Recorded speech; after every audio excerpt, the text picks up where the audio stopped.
Good evening on the West Coast. Good evening in the mountain. Good evening in the central. Good evening on the East Coast. This is Angela Nirvana, your hostess with the mostest on Nirvana World TV presents Metaphysically Speaking. I hope you had a beautiful, wonderful week. Welcome. Welcome to the live. Thank you for being here. Thank you for joining me. Um, I've had a really beautiful week. I have found that not participating in chaos, in trauma bonding, in all the things that are low vibrational, especially in the reparations movement, that I've been really able to attract some awesome things into my experience. You see, nothing can come to you but for what you focus on. When you focus on trauma bonding and you focus on rage and you focus on negativity and things that are low vibrational, guess what? As the image likeness of God, with creative power, you create more of that in your experience. But when you focus on your relationship with your inner Christ, Buddha, Allah, whatever you like to refer to your inner God as, when you focus on love, when you focus on peace, it's amazing what you attract. I have never felt this good in a long while since deciding to allow God use me in this way over here at Metaphysically Speaking. It's my happy place. And I pray that it's the same for you. I pray that you're becoming empowered. I recommend if you're here to lose weight physically, outside of your spiritual weight loss, chart down the weight you were when you started the course and check in at the end of the course and see your progress. Because I'm telling you, I'm progressing. I just had a yummy bowl of buffalo cauliflower wings with blue cheese crumble and green onion and some buffalo hot sauce and some blue cheese. It was delicious.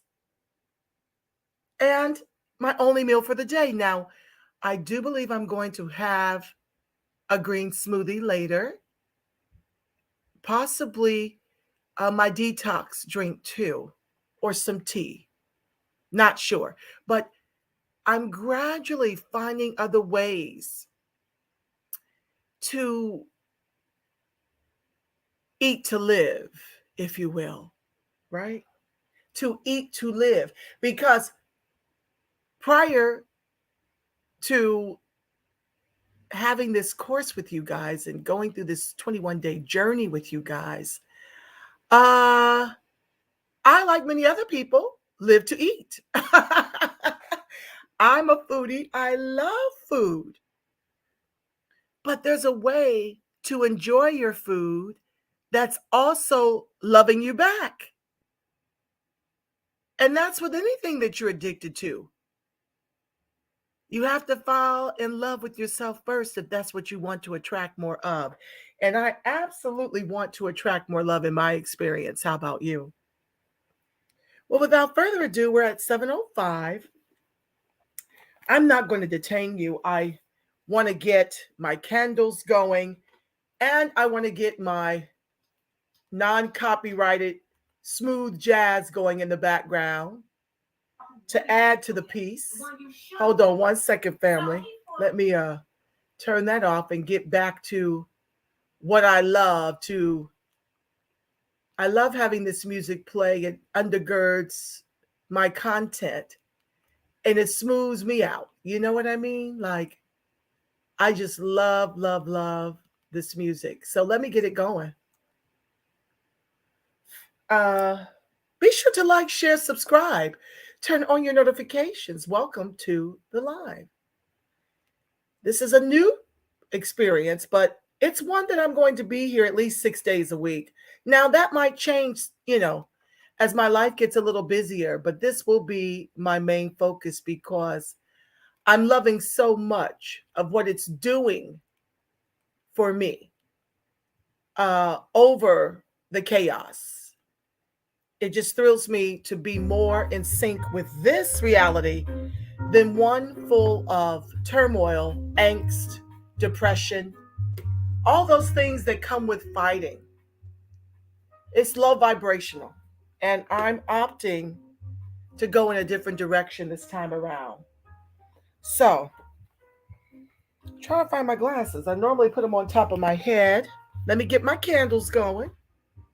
Thank you for being here and for your patience.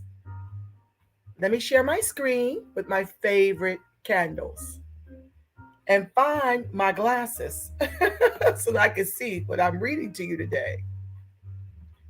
As per usual, I'm going to be reading and allowing Spirit to use me concerning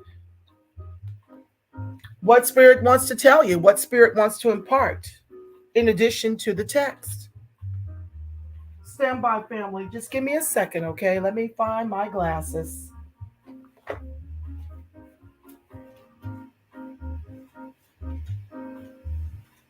Thank you for your patience. Okay, I'm back. Let's get into it. Now, this is lesson 8, surrender the divine. Surrender to the divine, okay? Surrender to the divine. That's your divinity. That's the image likeness in which you are made before your flesh. You are the best of all of God's creation. He rested on the seventh day after creating you, okay? Try to surrender to the divine, not just in order to lose weight, but in order to heal your mind. Although losing weight is your primary goal, the monkey has to get off your back before the pounds will fall off your hips. An out of control appetite for food originates in your mind, not your body. While your mind is grasping hysterically for food, your stomach is often moaning, "Please, no more." Almost everyone feels overstimulated at times, pressured, anxious, frightened of something. Different people have different ways of dealing with this anxiety, some of which are healthy and some of which are not. As an overeater, you obviously eat excessively as a way of trying to calm the anxiety monster. You use food or alcohol or drugs or sex or shopping to achieve calm. Yet the calm you achieve by overeating is a temporary calm at best. The chemical reaction that goes off in your brain when you eat that cake or bread or whatever is no different from the hit of a drug addict receives when the needle pierces the vein. Your anxiety will always come back in full force, both through physical stress and feelings of guilt. Your overeating is like a roller coaster in a horror house. Number 1, anxiety. I'm anxious about my job or marriage, debt, or whatever you have. Number 2, an effort to achieve calm. I'll eat this bag of chips. Number 3, anxiety. I can't believe I just ate those chips. At this point, you doubled your anxiety. You have the same situational stress plus the stress of having just fallen off the food wagon. Number 4, effort to achieve calm. I wonder what else there is to eat around here. Number 5, anxiety. I feel so sick and so screwed up. I hate myself. And the roller coaster continues. The only way to break this cycle is to deconstruct it. The only way to truly tame your anxiety is to dissolve it. The only way to calm your hysteria is to reach beyond it to the source of inner peace. And the only force powerful enough to take you there And to keep you there is divine mind. Many people call on God once a disaster has struck, yet the smart thing to do is to call on Him even before a disaster strikes. Don't just pray once your car has landed in a ditch. Pray before you leave your driveway. Divine mind is not just your comforter after a problem occurs, but also a preventive measure that helps keep problems at bay. Your task is to align your mortal mind with divine mind, as fear can attach itself to the mortal, but not to the divine. When you call on divine mind, you're not calling on a power outside of yourself. You're calling on a power that dwells within you. Spirit is a perfection that lies within all things, both protecting against chaos and reasserting harmony when chaos has happened. Spirit makes your weight perfect because it makes everything perfect. Your weight is one of many areas of your life that will fall into divine right order as you begin to give all things divine more attention and care. You can't get rid of your compulsion, but spirit can. And most important of all, once you ask it to, it will. It will remove your dysfunctional hunger by feeding you what you really want. What do you really hunger for? Now, this is homework assignment number 1. Each day for 3 days, write this in your journal pages 30 times in the morning and 30 times at night. Dear God, thank you for feeding my hunger and restoring my right mind. I'll repeat it. Dear God, thank you for feeding my hunger and restoring my right mind.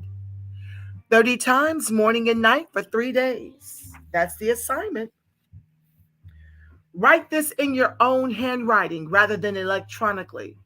It is important that you try to write the sentence a full 30 times every morning and every evening, as the combination of writing and praying will have a significant impact on your psyche.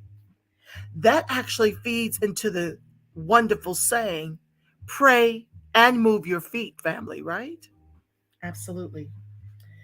By saying this prayer, you're not asking God to take away your desire for food, and you're certainly not asking Him to take away your hunger. What you are thanking Him for is that He take away your craving, whether it's an obsessive craving or a less obvious, more gentle yet ever present sense of gotta have it, so that the monkey you carry around on your back will get off and stay off forever. You might have built many dams to keep the water of your craving from flooding your psyche and wreaking havoc on your internal landscape. Yet always, ultimately, the dam would break and the water would come rushing in.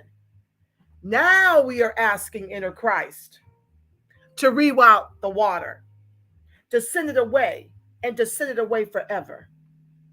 Whatever you eat during the day, exercise the power of prayer by saying inwardly to yourself, Dear God, thank you for feeding my hunger and restoring my right mind. Whether you're eating celery or you're eating cookies, just say the prayer. Whether you think this is powerful or you think it's hogwash, just say the prayer. Whether you've been doing this with every bite all day or have only now remembered to do it, just say the prayer. Even if you're eating an entire cake, you can still pray while you're eating. See in your mind's eye an angel sitting with you. The angel's not there to judge you, but to help you. The prayer might not bring an immediate halt to your craving, that is true, but it will begin the dismantling process. One antibiotic pill doesn't knock out your infection on the first day either. You have to take the whole round of antibiotics. If you have an infection, you don't say after taking one pill, I still have a cough, so obviously this isn't working. Prayer is spiritual medicine, family. It boosts your spiritual immune system by increasing the depth of your surrender. Whether or not you believe it works is irrelevant. It doesn't matter what you think about surrendering to the divine. All that matters is that you surrender. Overeating is a battle you wage against yourself. Spirit is the power that saves you from yourself. It's a tincture of hope. When your mind is surrendered to the source of all good, dysfunctional forces cannot stand for long. Like physical exercise, spiritual exercise works if you do it. Surrendering to the divine is an issue of mental discipline in which you train yourself to put God first. This is not difficult, it is simply different. In all things, spiritual surrender marks the end of struggle and the beginning of true ease. In the moment when you are dealing with a compulsive urge, even the deepest religious faith can be rendered ineffective by the power of addiction. With this lesson, you learn to cultivate the mental discipline of calling on God as a regular practice. Don't call on divine mind to help you only in the hour of your need, but rather call on it as a way to cultivate and maintain serenity. This lesson will help dismantle your resistance to doing that.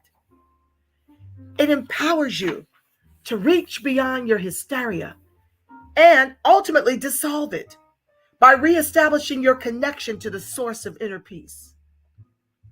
In the moments when you are not surrendered to love, you are bound by fear. When you are not consciously and proactively calling down the light, you are vulnerable to darkness. And it is light, not darkness, for which your spirit yearns.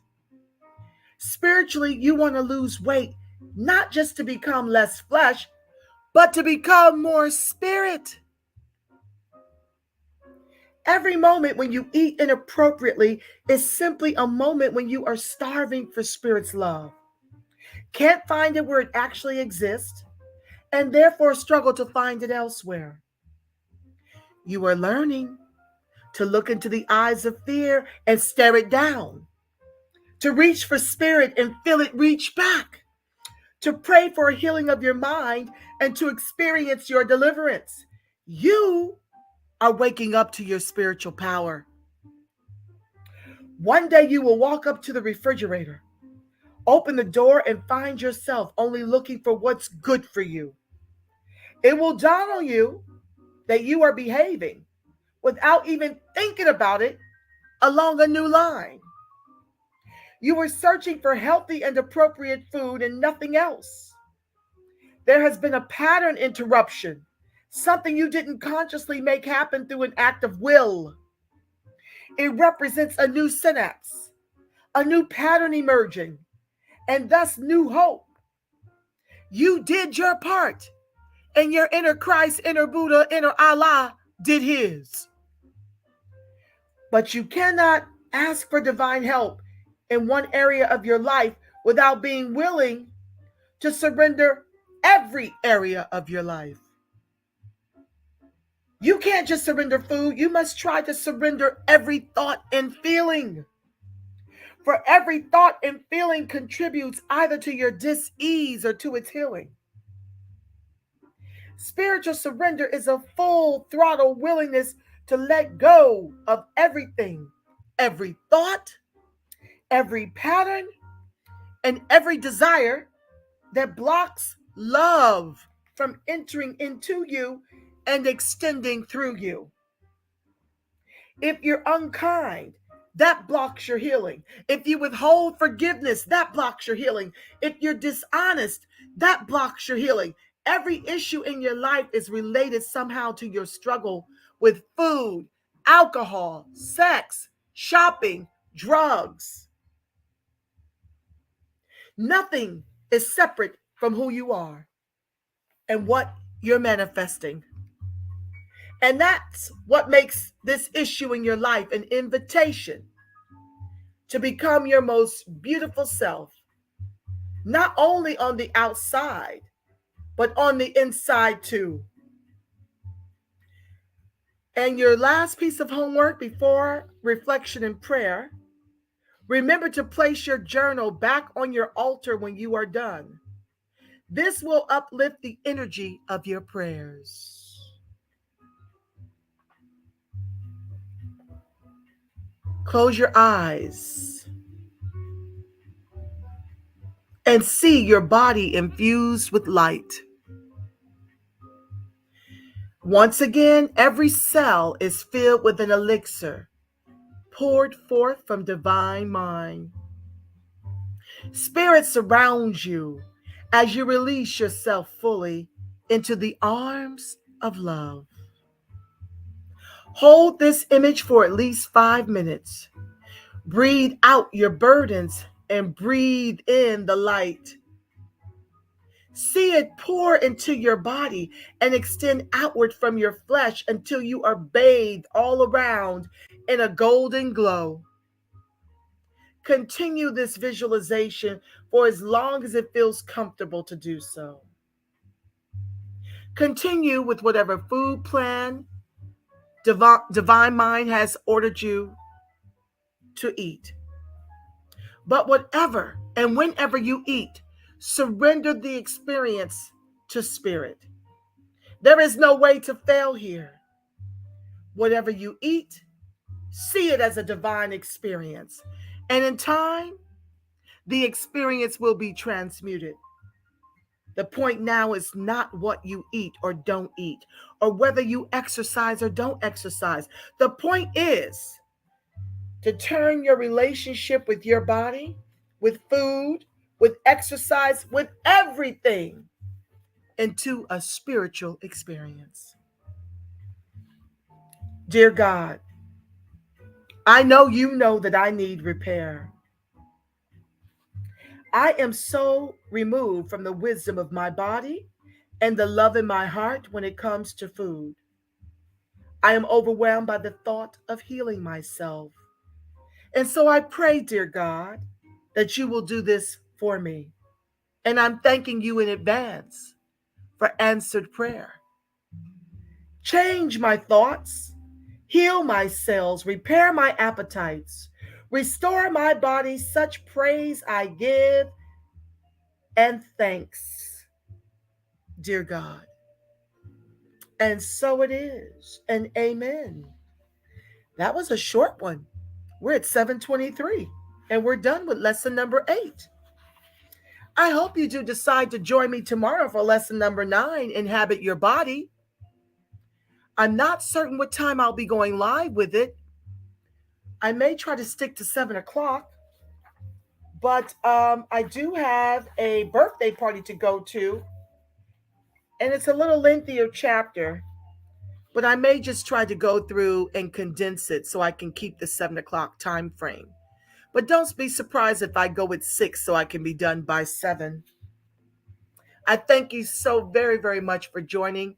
Don't forget to like, share, subscribe, turn on your notifications. I am growing this particular channel and broadcast to exponential proportion. It is my intent to come to you daily, because in committing to come to you daily, at least 6 out of 7 days a week, on Sundays I do my advocacy broadcast. And on those days, I can't commit to coming on twice a day. It's a little excessive and a bit too much for me. But I will be here at least 6 days out of 7 and, continue the thread of these lessons daily. Once the 21-day journey is done, however, I don't know that I'll be here every day, but I do know that when I come, it will be for this channel as I grow it out, with more ways to connect spiritually. I want to bring you so much more to teach you about metaphysics so that you can change your life, world, and affairs in the way that you've been bestowed the power to do so. So I don't want to get ahead of myself and tell you how many days I'll come after we're done with the 21-day journey, because truthfully, I love being over here every day with you. And this is a perfect window to do it, because it's at the end of the workday after I've had my dinner. And I like this hour. So we may just stay here daily, but we'll definitely be introducing a lot of new material that I know you're going to feast on and absolutely love. I'm flirting with what to bring you next. I am super excited about Yeshua, the Black Messiah by Rabbi Simon Altaf. I'm very excited to bring this one to you. I may actually end up doing this on my advocacy channel. I don't know though, because I don't know that they're interested in things of the spirit, or there'll be far more of them over here. So this is probably more so for my newcomers, but I'm excited about this topic since Kyrie and Ye have exposed to the world that we are God's chosen people, that we are the Hebrew Israelites. So I'm excited. I'll probably just keep this over here because it is spiritual. And for those who want to tell you it doesn't matter what color Christ was, then you ask them, why was it necessary to change him from a black man, to a white man that's blonde haired and blue eyed? If it didn't matter that you see yourself in the Christ, that you see yourself as the Christ, why change all the colors of the characters? That's my address. I think it's because it is empowering and powerful to be able to see yourself in the image likeness in which you were made as the original people, as God's chosen people. And so we're going to be doing that segment. I don't know that I'll be doing it under Metaphysically Speaking. I might create, well, yeah, I will. I'll do it under Metaphysically Speaking, and just create another category for it to be warehoused. I may do this one. I'm not really sure. I'm going to be in prayer about it. We've got a good, oh my God, 11 more days. So I'm getting ahead of myself. But I am excited about this book and bringing it to you and dissecting it with you. Super exciting, along with a whole host of other books. But this is the way I stay connected daily in the spirit. And being accountable to you helps me to remain accountable to myself. So thank you for being on the journey with me. I so appreciate and love you so much. With that being said, let's take our denial and affirmation that pain, sickness, poverty, old age, weight, nor death cannot master me, for it is not real. And we affirm together that I am spirit, perfect, whole, harmonious, and complete. Nothing can make me sick, broke, hurt, nor afraid, for spirit is God. And God is never sick, never broke, never hurt, nor afraid. I manifest my real self through this body right now. So I'll see you tomorrow. Lesson 9 is inhabit your body. Oh, I forgot. And so it is. Tomorrow we will be lesson 9, inhabit your body. I think it's going to be day 10 or 11. I will meditate on what time. I'm going to schedule a time now, but if it changes, don't be surprised if I go live sooner than later. We shall see how spirit moves.